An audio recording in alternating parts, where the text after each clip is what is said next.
Hi, my name is James Andriella, and you are listening to the fourth episode of the Back to Human podcast. Today, I have a very special guest on with me today, someone that I actually observed for about a year, and I learned so much from.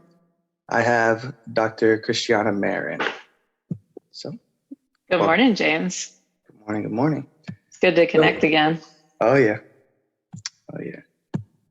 So today we're going to talk about acupuncture, dry needling, and the biopsychosocial model and what that means, and how maybe what you are experiencing in your body may not just be something physical, or it may not be something that you can attribute just to food, or there just may be something that you're overlooking. So that's what we're going to dive into today. And without further ado, we're going to jump into the show. And Dr. Marron, would you mind giving a brief background of how you got started with physical therapy? Oh, absolutely. So I got interested in physical therapy at a pretty young age, and I'm pretty grateful for it because it tells a story. You know, some people, they go down the medical path or the health profession path because they had an injury, especially physical therapy. They had an injury, they overcame something, you know, the typical stories. And I got into it in such an odd way that I never went to physical therapy myself. As a kid, I sustained injuries and stuff, but it wasn't really a thing back then. So one of my good friends, his sister, who became a really good, close friend of mine, her name is Hannah. She got diagnosed with bone cancer at such an early age, the age of 13. I was 15 at the time. And she went in and out of remission for a couple of years, you know, and especially when I went into my beginning high school year, she was able to finally go to class, then she'd be in remission, and then she would get, called back into the doctors because they found something. Eventually it just spread all over, and she had a tumor that wrapped around her aorta, and they had called doctors. We had big fundraisers. We tried to go overseas to fund it, for this operation, but no one really wanted to touch it because it was literally intertwined around her aorta. And so what they did is they tried to do bouts of chemo and radiation. And during that time, they started bringing her to physical therapy. I was finally at the age to have my learner's permit. So her parents worked a ton. So her brother, me, and, my friends at the time, we would take her to physical therapy. And what I witnessed was back then, the way physical therapy should be, where, there was this one-on-one care. There was so much focus on the client that was there at the time. And she left feeling like a new person. She had this spark of life in her that I didn't really ever get to see in her because, she was moving her body. She was giving it stuff that it needed, whether that was touch of another person, exercise, cardiovascular health. So endorphins were rushed in, and she just was this really different person when we left. And I saw how much life it gave her, and she would laugh. And they integrated, if I went to the session with her, they'd have me throw the ball with her. We would laugh. It was something that really touched my heart. So when it came to time during school, we were talking about, going to college and picking a degree and, that stuff. She was getting really sick at the time, and I was coming into my senior year. And I said, what, I'd really like to, I got my, what did you call it back then? It was your work license or something. It wasn't like you were old enough to work just yet. I think it was I can't remember what the name of it is. I don't even know if they do that anymore, but I asked to shadow in one of the offices that were local, and, it was for free. So I was just going in on my hours that I could outside of track and school. And I would just be cleaning tables, but, I'd watch. And I've said this to you before, be a sponge, absorb everything. And that was truly what I was doing, not knowing it, but I would just watch, the evals and the PTAs, work with the patients. And it was something that I really was like, wow, this is an awesome profession. And we had shadow days and stuff like that. So I kept picking physical therapy. And long story short, when she passed away my senior year of high school and I was applying to colleges, I finally was like, okay, this is what I want to do. I want to be someone for someone one day. that helps them feel the way Hannah felt, gives them maybe a little light at the end of the tunnel like she had, gives them a little bit of a breath of life, even when they're in their lowest of lows. And that's where I finally just dived right, I dove into it, and I dove into it hard. I worked in many different offices. I learned from many different people, good and bad, different settings, was in the hospital in my free hours. And I wrapped my life around it. And I'm so glad I did, because I'm at where I'm at now. And I don't think if I gave myself the time and the energy and the diligence with that, I wouldn't be where I'm at today. No, definitely. And it definitely reflects in your work. So again, I stated in the beginning where, for those that don't know, I actually understudied. I had the privilege of understudying Dr. Marron, and just being able to watch and observe like how gentle she is with each person. You could definitely see that people are walking out of there like so much happier, and there's something special that you have over there. I don't know how you do it yourself. I've always said that we need more of you. And you're doing something right, because it's so hard to get with you now. I know. I'm very blessed. Yeah. Thankfully, I'm keeping myself injury free. That way I don't need to pay any visits, but that was the point, right? Yeah. And that was the point to get you to that. And I practice a lot of what I learned with you. Again, just observing like the way that you go through things. I think that was probably one of the biggest things that I learned, is just like treat people, I guess the golden rule, treat people how you'd want to be treated. And you're very careful. You don't really miss anything. You're studying nonstop. I don't know how you have much time to do so, but you're going above and beyond. So I've said this to you before, and we've had conversations. It's the passion, right? It's that purpose. And when you wake up in the morning and you have a purpose and you have a passion for something, people will put 24/7 effort into that, whether that's a job, whether that's a relationship, whether that's, a personal goal or something like that.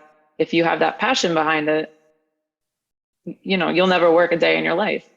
And Hannah was truly my passion. And then as I got going, other patients really provided that continuous passion for me.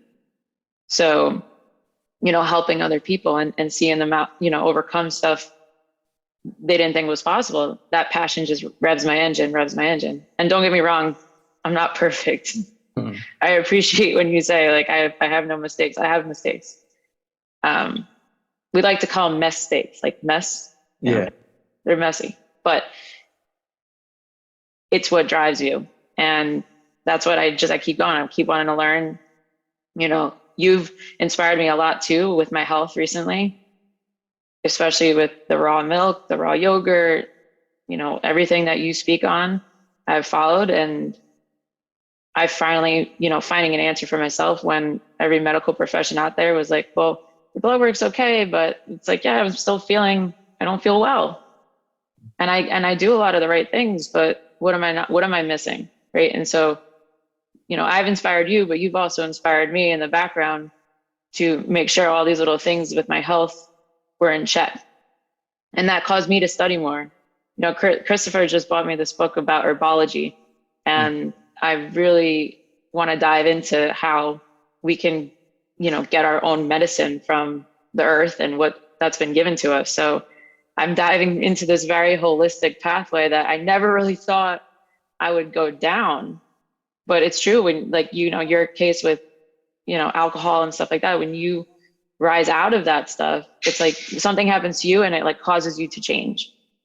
And, that goes into a lot of stuff we're going to get talking about, but that was a big influence for me too.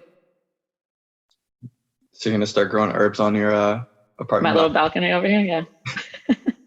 I wanted to do that while I was over there, but I'm trying now and it's not going so well. If I'm being honest. I know I gotta one day, but I have fear having a garden down here, because I feel like in New York, like we had a garden, like the everything grew so well because you had the seasons and the seeds were, in the winter whatever happens, and I have to go back to biology class.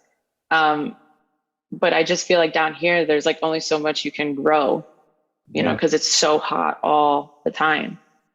So I gotta research more into it, but I don't have the answers. One of us will eventually get to it. I think we'll always be looking for some sort of answer, but hey, if we can heal ourselves, you know, with our own stuff, that's longevity itself. I think it's possible. Possible. I agree. All right. So we are going to jump into acupuncture, and the way that I got my introduction to acupuncture and what made me get interested in it was my first actual introduction to it. I had met with a massage therapist that I was working with. Her mother actually did craniosacral therapy, and she did acupuncture as well. And she's like, just come try it out for one night. Like, I was dealing with some stuff with my neck. And the moment that I walked in the door, she mentioned that I had been drinking a lot recently, which I had literally just came from the bar when I walked in the door. And this was without her touching me, without her smelling my breath, because I was kind of far away from her. But she could tell just from looking at me that I had been drinking, which was true. And that actually spurred me to quit alcohol. So she delved into it a little bit more. And she mentioned how the liver gets hot, and alcohol relates to anger, which I didn't realize at the time, but I was pretty angry. And she taught me these methods to like measure the pulse. I don't know if you've ever gotten into that, where most people, they'll just take 2 fingers and then they'll put it near your radial, and artery, and then you could check your pulse. But there was like another level to this. There was layers, and if you press down a certain amount, you could actually feel different pulses, and one would feel like a drum beat. So I was doing this on her daughter, on Tara, and it felt like a drum beat. And then eventually, as she went through this breathing and she put these needles in her, the pulse actually changed. Meanwhile, Tara wasn't doing anything different. She was just laying on the table. And I felt the difference in there, and I was just like, all right, there's more to the body than we have been led to believe. And they don't teach this stuff in Western medicine. And I'm sure if you even mentioned this to anyone, they'd be like, yeah, that's weird. That's quackery. That doesn't work. So I know that you incorporate dry needling into your practice quite a bit. And I've actually had a session with you when you were dry needling my elbow, and then you were discussing meridians. So I just want to get into what is acupuncture, and what would be the difference between acupuncture, I guess, in traditional Chinese medicine and dry needling. Sure. So acupuncturists and Chinese medicine, they believe in these meridians that are found throughout the body. Now, this is where Western medicine becomes a problem, because there's no actual scientific research, right? So, you know, there's stuff that's starting to come out now, but that's why they would look at Eastern medicine as kind of like a quack, because there wasn't a research article, there wasn't a random controlled trial, you know, so, oh, we can't do that. But, you know, the more I dive down this route, there's so much that is just amazing about the Eastern medicine world. And so when we talk about meridians and we talk about acupuncture, they believe in something called qi. It's QI, right? It's qi. And qi is our energy, the way energy flows through our body. Now, this is where my brain, when I was learning about this stuff, kind of was going in and out, you know, that sponge I told you about, right? And this is where it makes sense to me, because if we think about energy, right, they teach us about in Western medicine how, you know, we talk about wound care, for instance, right? Or putting a lidocaine patch on tennis elbow injury. The medicine has a polarity, okay? And then our skin has a polarity. So if we need something to get pushed into the skin barrier, right, we need something that is going to not repel.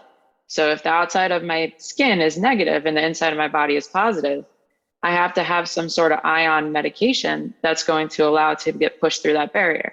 If I have a negative and a negative, it's not going to go through the surface, right?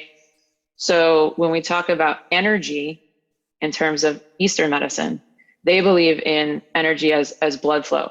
So the way our channels run, if you look at, for instance, just like on the back, if I were to go around the paraspinals, they have something called a bladder channel line, which is closer to the spine. And if I were to take it as points, I would connect it as the spinalis muscle, okay? All the way down, from my head down to my butt. Then you have an HTJ channel, okay? And then there's other spots around the body. Now, when we learned in dry needling, we had to learn the acupuncture points out of respect for the Eastern medicine world because they came up with these points. But some of these points are actually really good, you know, actually like the trigger points. For instance, like a gallbladder one is in the upper trap, okay? Now, Chinese medicine and Eastern medicine practitioners know how to tell by maybe they look at your tongue, right? They might look at your appearance. They might look at the texture of your skin. They're going to look at a little bit of different things that we do in the Western medicine world to dictate, oh, hey, your liver isn't functioning right. You know, your lungs aren't working properly. You're stressed. You have whatever it is that they're going to treat you for, right? They have the knowledge to look at your body, listen, hear what you have to say, and then they can find out what points on your body they need to attack.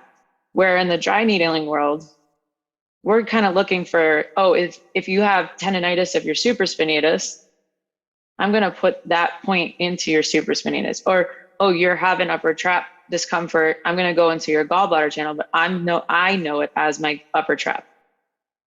Okay, so we're kind of using the effect of the needle into a more anatomical purpose, right? Whereas when, let's say you have, I don't know, liver issues, okay?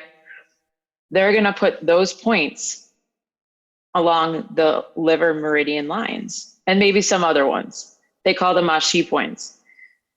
And their goal is to look at it and say, okay, James, you have stagnation here. I can tell by the way you look. I can tell by how you're not hydrated, your skin, the quality of your tongue.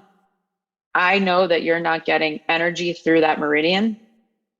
It's blocked, it's dry, it's dehydrated. And I'm going to put the needles in that line to allow blood flow to occur, to allow rehydration, to allow those energy to flow through that channel again. So you can take whatever energy that is blocked to your liver, and it's like opening up the dam, right? Where if I were to look at it in a dry needling perspective, someone might have tension in that area. You know, they complain of mid-back pain or something like that. And I'm going to go into those points because I'm going to try to release the tension that is in that actual muscle. I'm going to release the tension that's on that musculotendinous junction. I might go to, you know, if I look at the HTJ and bladder channel lines in the neck or the mid-back, you know, let's say they have a herniated disc or a bulging disc, or they have stenosis where there's lack of blood flow to the bone. I'm going to go to that bone. I'm going to create a tiny hole, and I'm going to allow bleeding to occur in the periosteum, which supplies bone, its blood supply, which is technically dead when someone has stenosis or arthritis. So aren't we doing the same thing? Right? Technically, physiologically, I am opening up channels of blood and energy to allow the bone to reuptake minerals and nutrients so it can build a stronger bone. So what's the difference if I go into the channels because you have blocked blood flow from your liver, or you're a patient who deals with, you know, addiction, and you have blocked blood flow to, you know, the center in your brain that creates anxiety? I'm going to go to those points and I'm going to open that up. So this is where my brain, with acupuncture and dry needling, people are like, well, you do acupuncture, you do dry needling. Well, I kind of do both. Now, out of respect for the acupuncture and the Chinese medicine practitioners out there, I technically can't do anything in the ear. And the stuff in the ear has a lot to do with addiction and some other stuff we weren't really allowed to learn about, but you know me, I'm still going to look it up and I'm still going to read it because I want to know why can't I touch that foreign area? But there are, also there's points that you can't, for instance, technically touch on someone who is pregnant because it can actually induce labor. So there's certain points we have to learn from an acupuncture perspective that we're not allowed to touch unless they were like about to give birth or they're having trouble. They're, 40 weeks pregnant, they're doing a holistic home birth and we're going to put those points into the mother, but I wouldn't put those points in them at the beginning of their pregnancy because it can induce contractions. So again, you're opening up energy, you're opening up blood flow, you're allowing things to run through the body. And there's such an overlap, which is beautiful. But I think sometimes people are so cut and dry in this world, especially in the medical world, what they can and cannot do. And that's why I love what I do as a practitioner by myself, is I don't have someone on top of me saying, yes, someone coming in for neck pain is dealing with anxiety. I might throw those extra points into those anxiety points that I learned, but I'm also going to treat them for the neck pain. Mm-hmm. So I'm kind of doing a blend of the two. I'm kind of touching some gray areas, but I'm also treating what it is that they're coming in for. So why not? Yeah. So with that in mind, all right, if they're coming to you, for instance, with like neck pain and their traps are lit up, like you can barely touch them without them jumping off the table. So say, for instance, you were to put some dry needles in their upper trap around that area to relieve some tension. Are you thinking in the back of your head, it's like, this isn't just upper trap, this may be related to whatever channel? And then 100%, because usually, like I said, if you think about what does the gallbladder do, right? Wow. Right? Okay. So a lot of people who end up having, sometimes it can be genetics. If they have a coli, right? They have to get their gallbladder removed. But what can induce gallstones? Severe stress on the body. So if someone is severely stressed, okay, what do a lot of people complain of when they're highly stressed? Neck tension, right? So if I'm hitting those points, technically they're gallbladder points, right? They might not have gallbladder symptoms or gallbladder stones, but aren't you actually allowing that to open up that channel to downregulate, to allow things to chill out from a stomach perspective, from an anxiety perspective? Because once you put that needle inside the body, there's a lot of physiological things that happen. You get a reuptake of ADP that gets dumped into that calcium channel. We get the serotonin and dopamine levels to start actually flooding, which is why they like to use acupuncture out of detox for people, right? There's so much that happens when that needle goes through the body. So yeah, I'm working on their upper trap. But if they have come in and they're going through a breakup, like we can dive right into the next thing you want to talk about. There's so much that's important in terms of making that environment for them peaceful, which is why I love having the lights off in my office, which is why I love having my essential oils going and my salt lamps and stuff like that. And it's not your typical physical therapy office because I've really transferred to this holistic route, but because I see so many patients, and most patients come to me when they are at wit's end. They've gone through the traditional PT route, but there's this psychological component, or no one really listened to them, no one really cared, or they have extra stuff going on outside there that increases the pain or increases the stress around the pain, and they're not thinking clearly. So why can't you target both? I'm not wrong for doing it, but it's all about energy. It's about flow. You know how much I love lymphatics. There's that cardiovascular response that occurs, like especially with cupping, and all the people that are like against cupping or hate cupping. There's so much to that as well. Is you're getting energy to flow. You're getting blood to flow. And what's blood? What's life? Blood flow.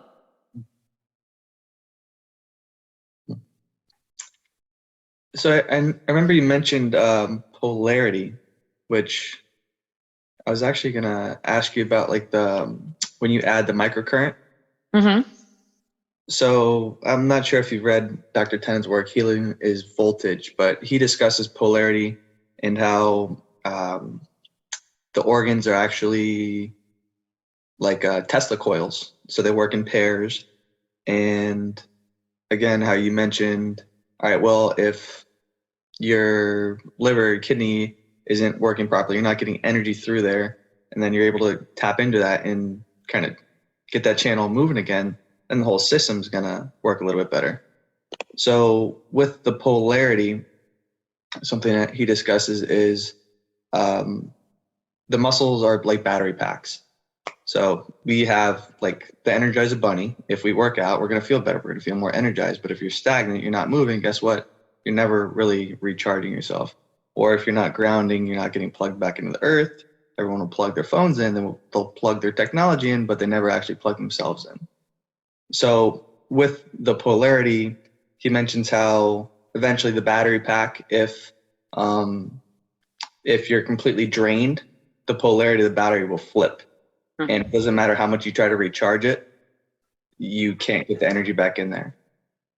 So when you're doing the dry needling and you're adding the microcurrent back into that, it's like essentially you're recharging that entire system, no? Or what's happening when you add the stim? Yeah, you're right on point with that.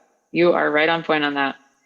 So there's a couple of different things that you can do with the stem when you add it to the needles. One, you can enhance the effect of the needle, right? So instead of someone having to lay there for, I don't know, 30, 45 minutes for an effect to take, into effect, I can at least jumpstart that, right? They can sit there for 10, 15 minutes and I'm getting the job done.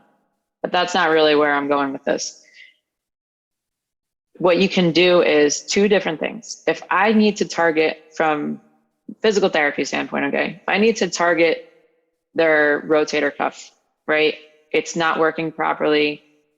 It's 50% of what the other side is.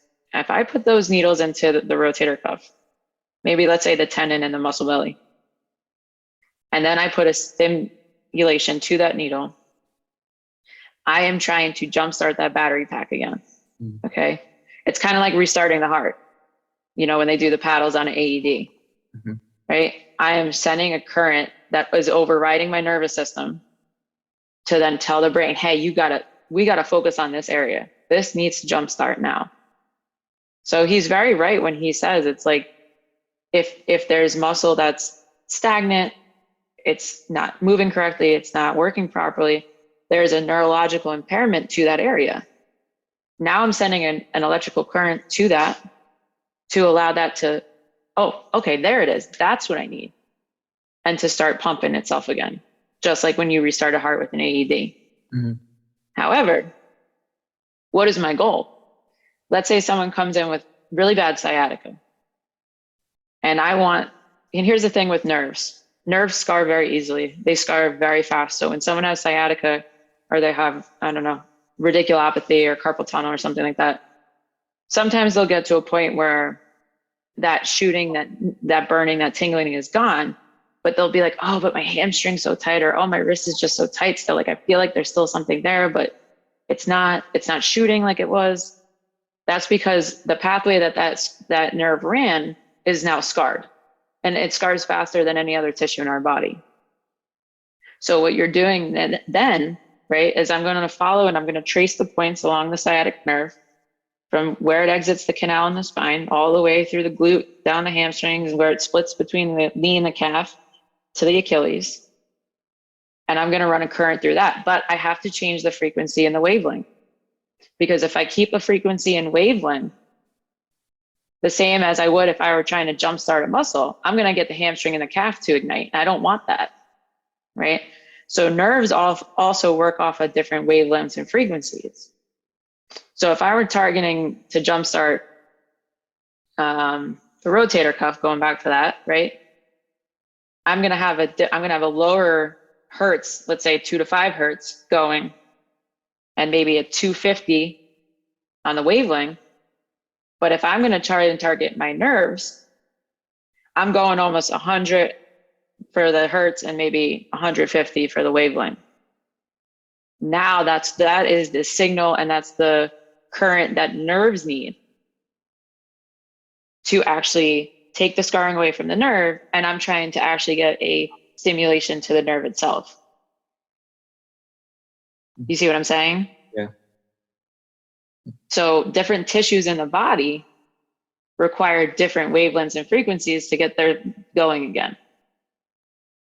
So if you don't know that, and let's say you just put a regular E-stim current on the sciatic nerve, it's going to hurt. Yeah. And it's not going to feel good. And it's probably not going to get them the result that they really wanted. No, because you're just going to have a hamstring contracted and a calf contracted. Don't play. I should have brought my notebook. What am I doing? Oh, I'm back in class again. Oh boy. Head spinning again. Nothing's changed. Those are good days. Oh yeah. So with all right, so I like your analogy, like jump starting the heart, or even like a car. So Exactly.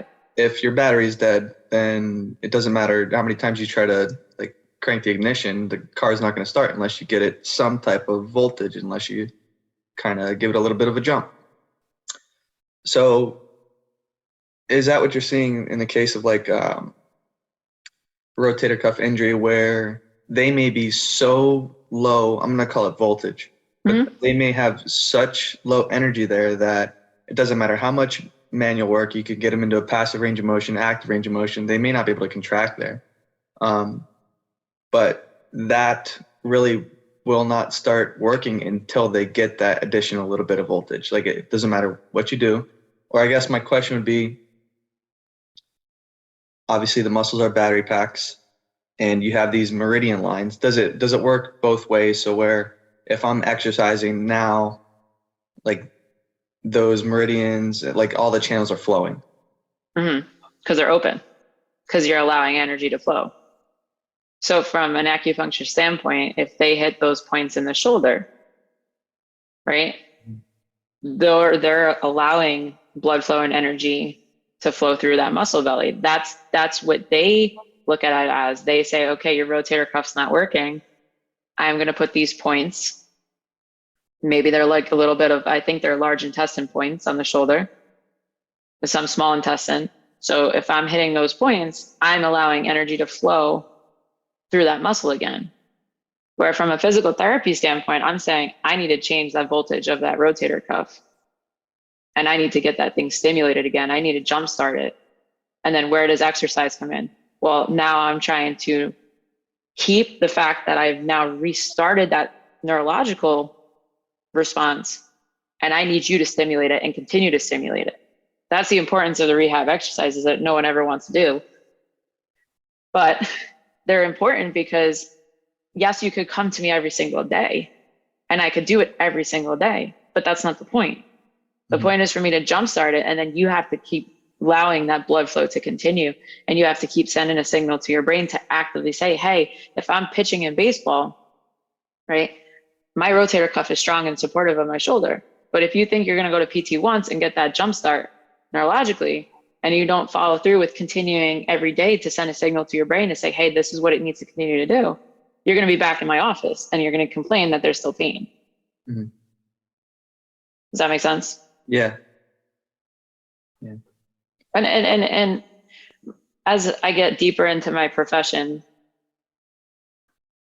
you know, I really did not like I didn't really like neuro when I was in school at all. I think the course was so hard. It was so fast. There was so much about the nervous system. I'm kind of upset about, because I wish I don't want to say I didn't pay attention, because I did great in school, but I was like, I want to be a manual therapist. I want to be a manual therapist. Like, you know, that was just like my goal in school. But I find myself now reading more about neurology, because the more that I learn through different patients that come in, there is such an importance when you have to look at the nervous system, because that's like if I were to go back to New York, right, my brain is Penn Station, right? And all the nerves that come in and out of my brain are like, you know, the 1 train or the C train or whatever. And they all have to come back to the brain, and they all have to come back to Penn Station at some point. So if one of those trains is not running correctly, I'm not getting a proper signal to my brain. So I can't just look at a muscle injury as a muscle injury. Mm-hmm. I have to look at it as what's happening with the nervous system, what's happening with the blood flow, what's happening with the musculoskeletal system, lymphatics. They all work together. And it really, really messes with my head as a practitioner, because I feel like, what can I get done in an hour and a half? I thought an hour and a half was enough time, but here's my brain that rolls and rolls and rolls and rolls that says, are you doing enough? Are you doing enough? Are you doing enough? I know I am, but at the same time, there's just so much to the body. So my point is that I wish I paid a little more attention in neurobiology, because there's so much to the body that nervous system controls all. And I'm creeping on that more so. And I think dry needling for that, because I wouldn't have gone down that route of, what controls everything? My nervous system. What happens when someone has a spinal cord injury? A lot happens. They can lose control of their organs. They can lose control of their diaphragm. They can lose control of being able to breathe on their own or being able to swallow. So when you think of how important nerves are, can't just look at something as just a musculoskeletal problem. And that's what people tend to do, is if they're experiencing an issue over here on their shoulder or something like that, then they're hyper focused on that area and they're not really thinking about, all right, what else may be contributing to what I'm currently experiencing. Correct. Is there so would there be like a general, I'm just imagining this in my head, so I had to ask, but could you just line up your needles in a specific way that would absolutely like jumpstart the entire body? Because I have these little panels. I honestly don't use them too much, but it's with this biomodulator device that I have. You hook it up and then you can put your feet on it, you cross your body, and then it's supposed to charge you up.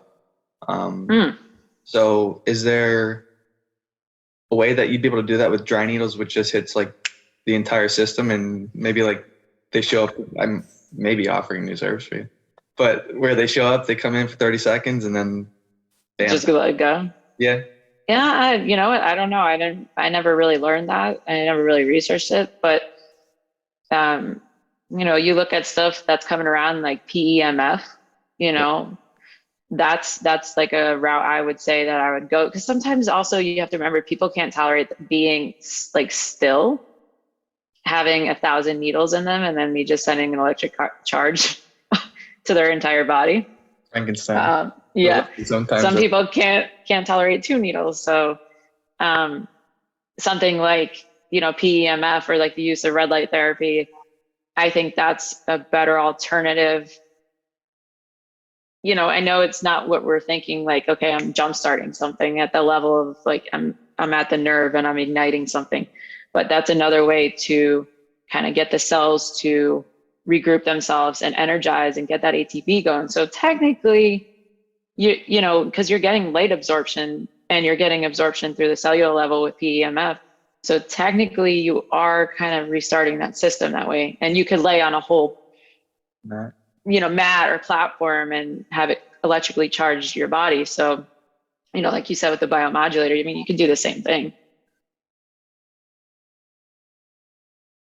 Just popped in my head, so I had to. Oh, that's good. That's good. But yeah, I don't even know if anyone they'd have to be really sick in the head to allow me to do that. Maybe I'll show up one day just for that. We could test it out. We'll get the whole video crew here for that. There you go. All right. So you kind of touched on it a little bit already, and you keep mentioning how the entire body is connected, lymph system, nervous system.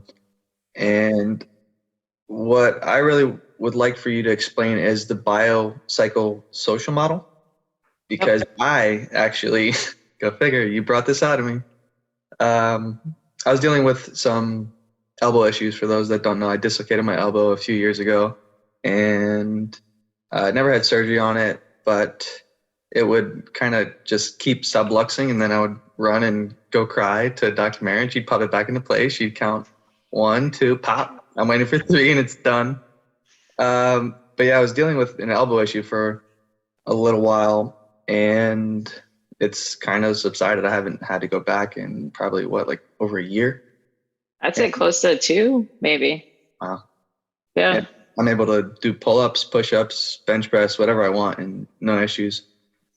And the last time that I went in, I think Dr. Marron had just finished her dry needling certification, and I got to be the guinea pig. And she asked me, she's like, have you gone through a breakup or anything recently? And I was like, damn it. How'd you know?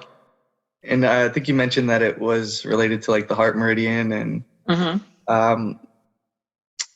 the way that I remember is like, I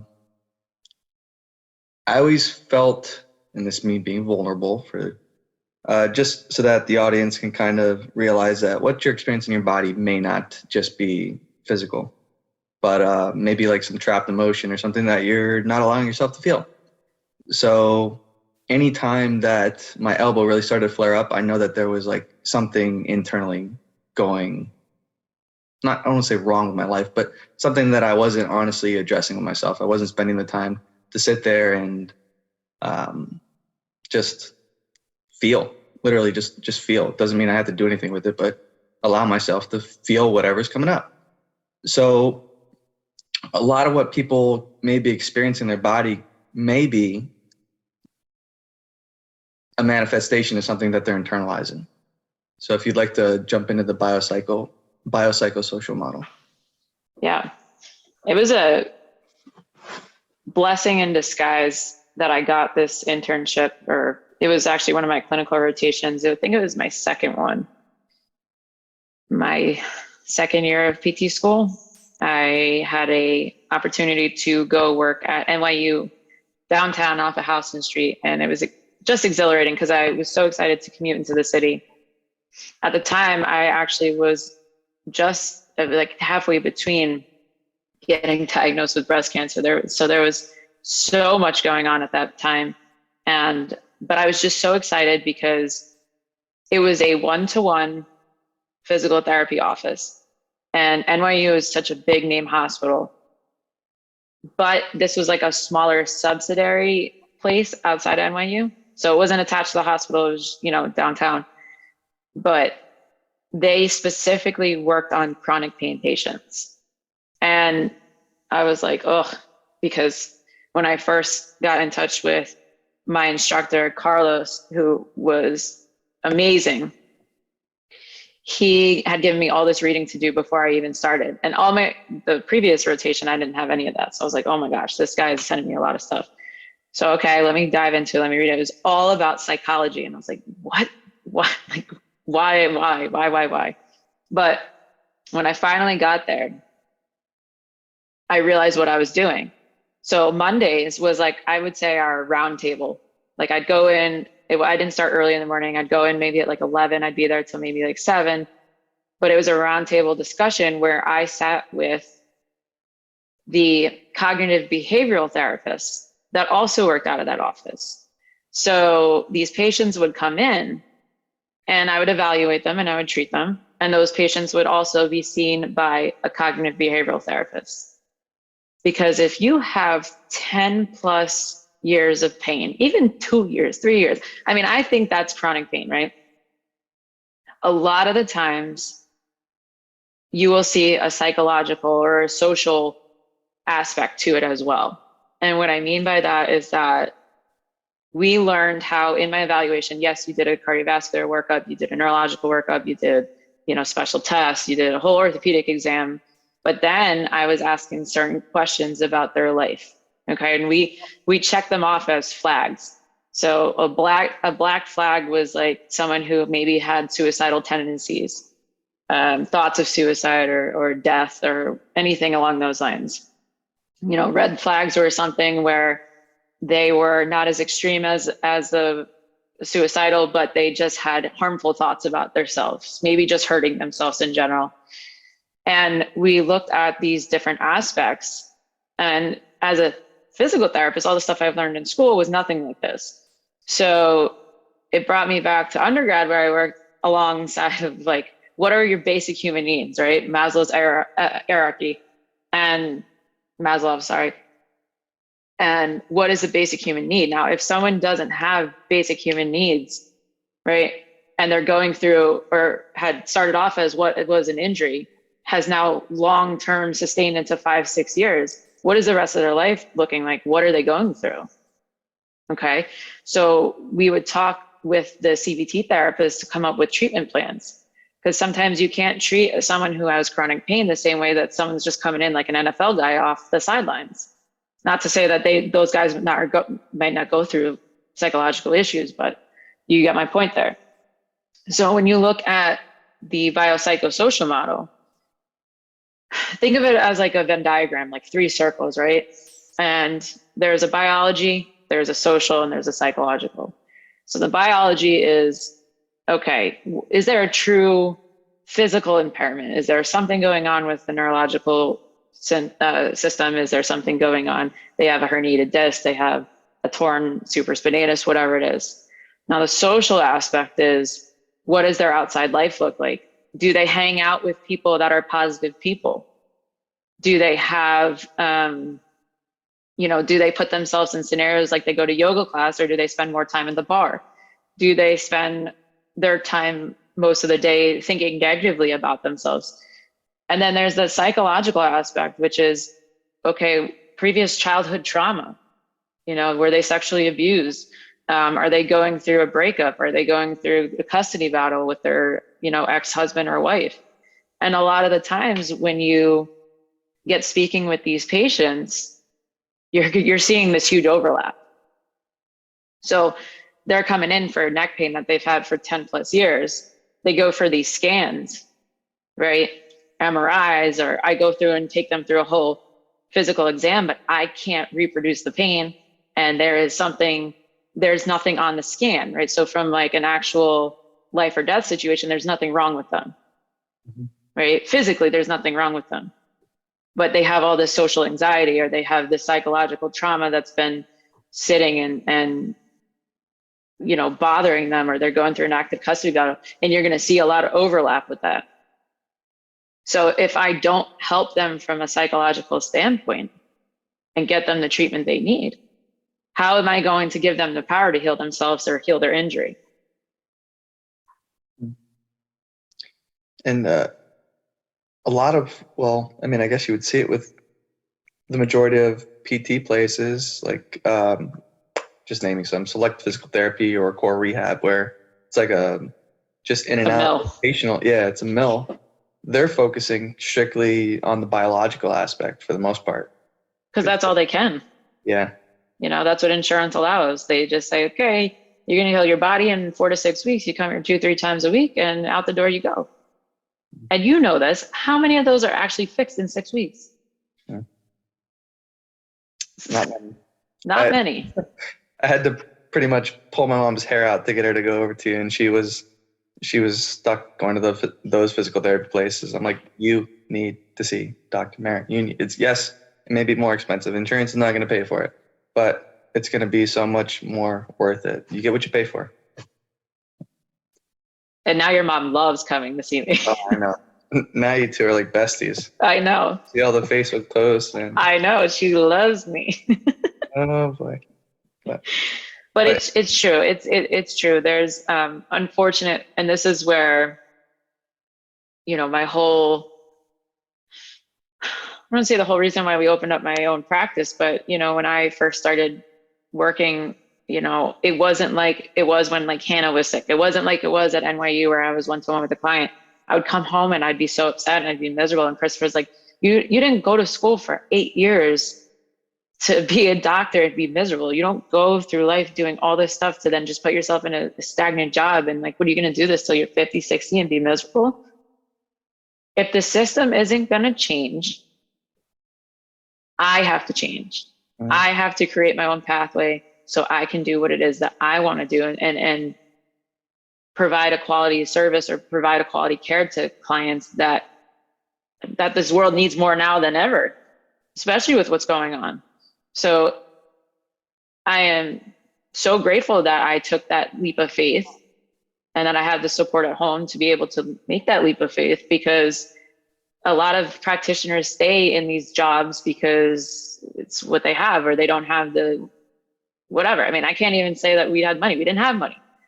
And people that use money as an excuse, it's kind of sad, because it's like, but if it's your passion, you'll do anything to try and provide that service for someone. So, I've had PTAs that used to work for me that jumped in and started their own thing, and that, they love to ask me questions. I've had peers and coworkers have finally opened up their own thing. Even, kids that I graduated with, they're, in New York, they're trying to ask me how you did it and what do you do and advice and stuff like that, because they're seeing that I'm happy with what I'm doing now. And a lot of them are still stagnant in a job where they're not helping people. And if you went into this practice in this field for passion, then you're going to get yourself out and do what it is like I did, which is get out and provide a quality care for someone.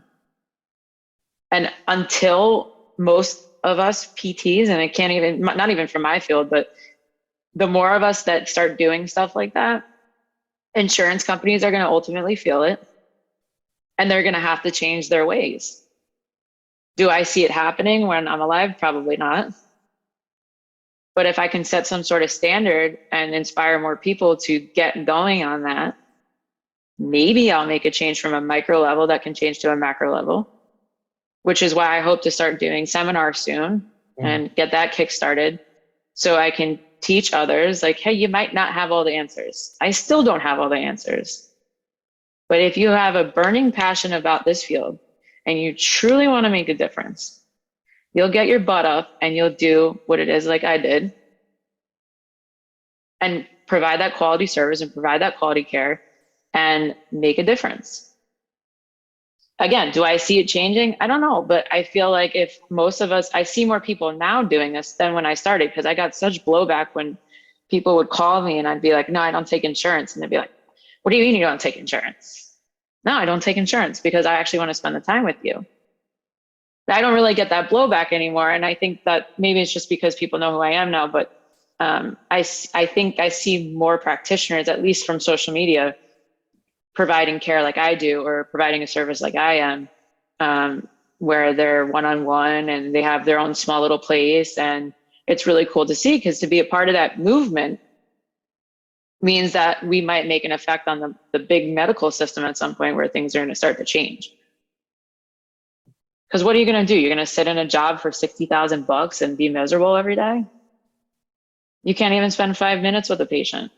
Yeah. So when you go into this biopsychosocial model, you got someone that's coming in who's got chronic pain. Say they've gone through a trauma, and because of the trauma, they caused depression, and it caused them to forget their life at home, and then that caused them to get into a divorce. I'm going off of one of my clients, so this is why I'm going with this, but I can't sit with them for 5 minutes and not care and just be like, okay, all right, hurry up with your story. You can finish crying, and then I'm going to get my tech to come in and they're going to put you on stim. How? Yeah. How are you going to heal that patient like that? You can't. And don't get me wrong. I know that I might overstep and I might be overly passionate, and I give my number out and I tell them to text me or call me at odd hours of the day or my day off or whatever. And that does bite me in the butt sometimes. So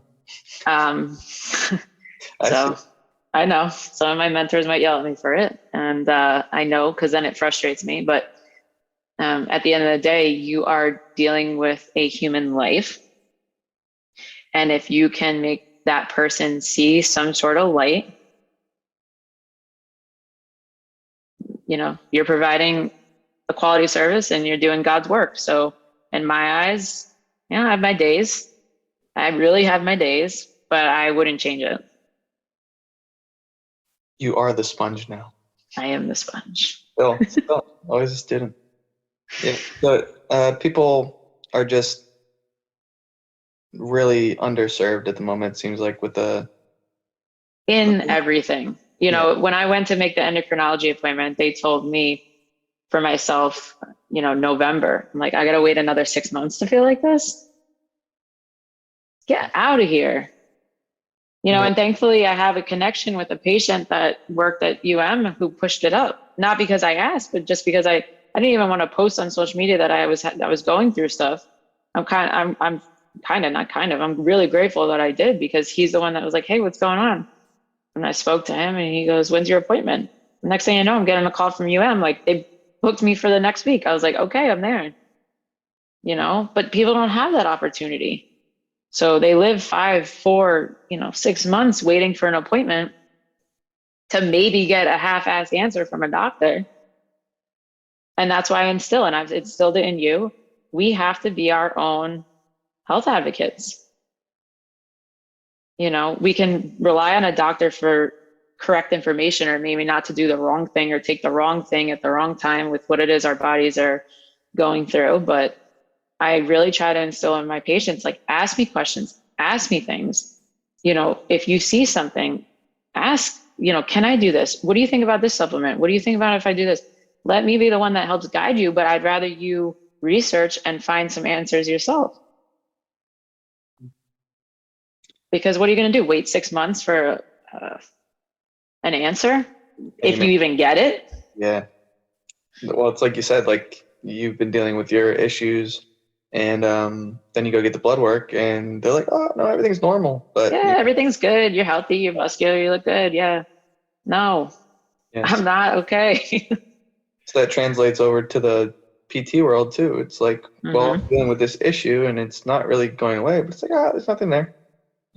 Or, I mean, I guess there is a place for it. I may be stepping over boundaries here with this, but in regards to like MRIs, like, people are so gung ho, or the typical situation, because I've been injured quite a bit, is, all right, well, you're dealing with this issue. Why don't you go get an MRI? And now you're exposed to all these EMFs and X-rays and radiation, which who knows how much that's actually helping you or harming you. And then you get this little fuzzy picture and they'll give you a diagnosis. And from what I've seen, it's like people love to become attached to whatever their diagnosis is. And it's like, there's a spectrum, and especially with like mental health, it's like there's depression, there's anxiety, or they'll label you as like bipolar or schizophrenic. And now if you attach yourself to that diagnosis, it's like, all right, now you're so-and-so and you have bipolarism, you'll be on this medication for life. It's like, you don't really give yourself an opportunity, or the doctors or whoever it may be, whoever is giving you the diagnosis is not giving you an opportunity to overcome that. Now, if you accept it, you're kind of just stuck in this box. It's like these walls, I can't get out of it. It's like you can, but you may need to go somewhere else for your information. So I don't know if what you think about like MRIs and X-rays. When do those come into play? Are they useful? So right. So there's a time and place, right? Obviously, for someone who went through chemo and meds, like, I'm doing all my TRS and fulvic acid and trying to rid myself of all this stuff, but there's a time and place, right? The problem with our medical system, and there's many, but one of the problems with our medical system is that we bill off of what? Codes, diagnoses. They need to have a solid diagnosis to code in the system to allow you to get coverage, to allow you to have insurance provide some sort of payback to you, or allow you to get some procedure done because you have said diagnosis. And I've said this many times on my Instagram. I've posted about this. I say it all the time.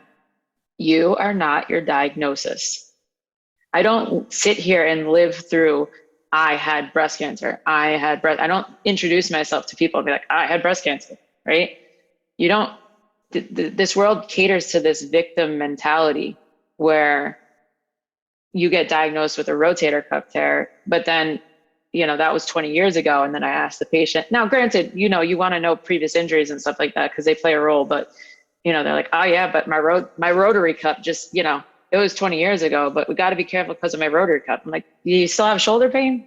No. All right. So forget it, but people, and I think I maybe tread lightly on what I'm saying, but I think people have to attach themselves to something because they have to feel included. I think a lot of people can't be a leader, then a lot of people have to be a follower.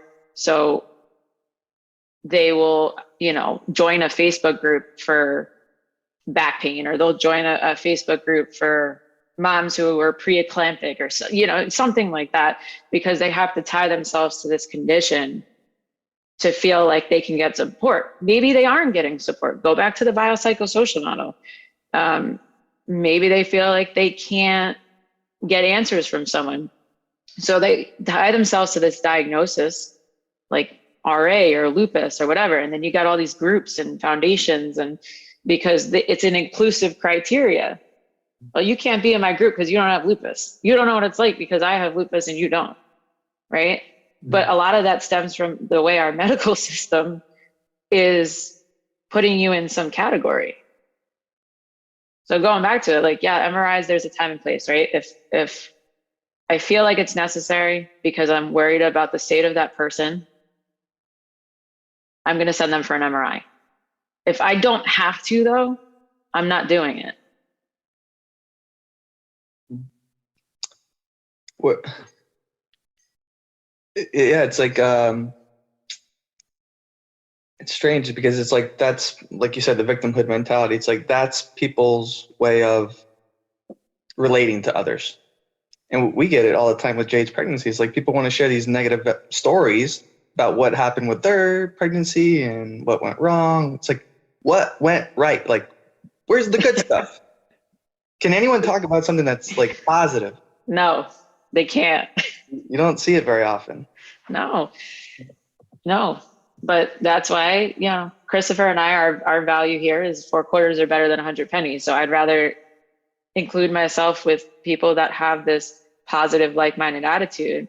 And the time that I have away from work, the free time we have, I'm going to spend it with those types of people. Because why do I want to spend it with toxic people? Or why do I want to listen to toxic people when that's going to develop into my brain, whether I try to avoid it or not? You know, you talk about energy flows in and out. Same thing between people. But again, a lot of people just, they see something and they need to comment on it, or they only get 1% of the picture, and they think they know the whole story and they know the whole thing. So they feel the need that they can comment and say, you know, oh, you shouldn't do a home birth because of X, Y, and Z. Okay, what are all the reasons why you should? You know, you're making a choice and you're making a decision. So feed the positivity, because a lot of times when people have the positivity fed to them, good things come. When they have a lot of negative feedback, again, biopsychosocial model, you get a lot of negativity. You surround yourself around negative thoughts, you surround yourself around negative trauma, and you bring on other people's negative experiences, you will have a negative experience. Yeah, it's a tough pill for people to swallow. It's actually very tough. Something that I had to come to terms with, where it's like, all right, if I want to be different, then I'm probably going to have to leave certain circles. Yep. I'm going to have to get new friends that are a little bit more aligned with where I want to be, or yeah, follow, like attracts like. Yep. And it's not that I don't like those people or anything anymore. It's just like, I want to do better, and you can either come with me, or it's like this, we got to part ways. And I don't think people want to come to realization of that, because it hurts. Yes. It hurts. That was something that I really realized when we moved down here. It was like, or even when I got sick, you know, it was like people that didn't really like me came out of the woodworks, and they were like, oh, like this, that, and there. And it was like, bro, keep your same energy when you didn't like me. Just because I'm sick and that came out, I don't need you to like me. I don't need you to feel bad for me. I need you to keep the same energy that you didn't like me like before. You know what I mean? Like, I lost a lot of friends growing up, getting into what it is I'm doing. I lost a lot of people because I didn't have time to go to the bar. I didn't have time to do whatever, because I was building a life with Christopher, and I'm building a business, and we're building businesses. And when you change, people don't like it. And it's hit me from family too. Yeah. You know, they don't like it. Okay, well, I can keep you at afar. It's not that I hate you. It's not that I don't, but I don't have time for that. And life is so short, and you only have one.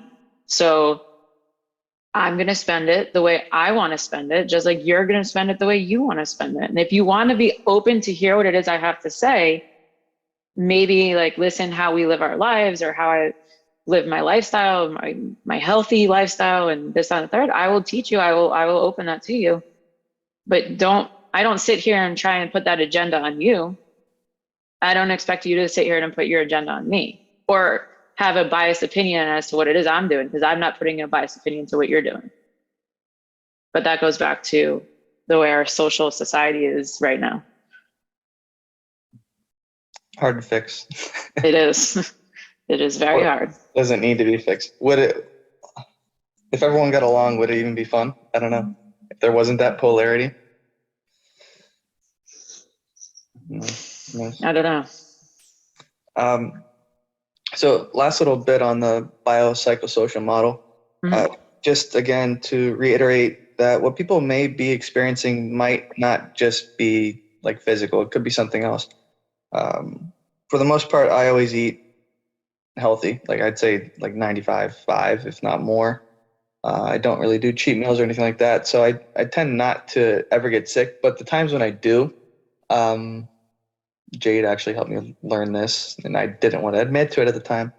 But anytime that I did get sick, it was usually something else. It wasn't something that was necessarily in my environment. It wasn't something that I ate. It was more so, all right, I am choosing to level up, or I'm choosing to accept something. Maybe it's allowing love into my life. And all right, well, whatever I was doing before is not going to work out anymore. It's kind of like a detox. So it's hard to come to terms with that. I guess my ego doesn't want to admit it, but it's like ego's huge. Yeah. Like the only times when I tend to get sick is when I'm about to level up, or it's going to require a new version of myself. So it's almost like shedding my skin. Mm-hmm.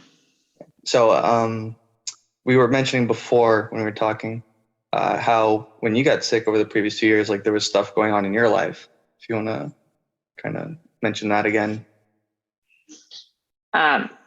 Yeah. So you mean when I had breast cancer, or like recently what I've been going through? Well, yeah. Reflecting back when you did have breast cancer, did you realize? Have you ever gone back and like looked at maybe some of the things that you were doing, some of the relationship you had, or what may have contributed to that? Oh yeah. I mean, I've thought about that a lot. Christopher was a huge part in that. Christopher is 8 years older than me. And when I met him, I was 23. So I was still naive. I was young. Yes, I was in graduate school, but my mindset was from this small town, and I trusted everyone and I wanted everyone to like me. And I felt like if I let one of my friends down, it was the end of the world because I said no. And he really taught me like, that's not okay. That's not how we are as adults, So when I got sick, he really helped me pull a lot of negative things out from my life, whether it was people, whether it was family, whether it was environments, whether it was situations I was in. He really taught me how to pull that away. And to this day, I think that is the biggest reason why I got through what I got through, including the fact that I met with Chris Algieri, who's one of my pro boxers. He's super smart with nutrition. He had me switch my diet around because at the time we were bodybuilding and I was really struggling to lose weight. I was trying to get ready for a show, but I was eating like 900 calories a day. And, that combined with that, the fact that you have cancer in your system, it's not, there's no question why I was gaining weight. And I was having swelling issues and all this other stuff. So, that psychological part was huge, and any bit of negativity that got thrown my way during that time, Christopher was like my knight in shining armor that took that part and was like, no, block this, block that. He really fought that off for me, even though sometimes I was like trying to let that stuff happen. So filling my day and my life around positivity and positive thoughts and positive mindset and positive environment is really what I truly believe is what got me through it. Putting nutritious stuff in my food, even though it was super expensive at the time, being a broke college student, he helped me with that, because what they were recognizing is when they were doing my blood work, my estrogen, which was the problem and the reason why I had breast cancer, was through the roof if I ate Purdue chicken. So when they talk about things getting pumped into animals, it's real, especially when someone like me who's super sensitive to things. So you have to eat farm raised, you have to eat pasture raised like meat, and you have to spend the money on it because look what it's doing to your system. So it's like, keep eating Purdue chicken and taking more chemo and taking all these meds. You're fighting fire with fire. But if I fill my body with food that's nutritious and wholesome and non-hormone filled, my cancer was shrinking. And at one point they wanted to do a mastectomy, and I was like, no, because I really wanted to finish PT school. But it kept shrinking at my, my checkup. So they were like, well, whatever it is that you're doing, keep doing. And I was really grateful because my doctor, she's from Sloan Kettering. Her name's Lisa Scalfanati. She was from Duke University, and she was very, I don't want to say new to the medical, because she was probably like in her 40s, but she was so on board with the fact that I was taking charge of my nutrition and the positivity and stuff like that. Whereas some doctors, they'll be like, oh yeah, okay, whatever. Like, you're telling me about your nutrition, but I don't really care. I care about keeping you alive.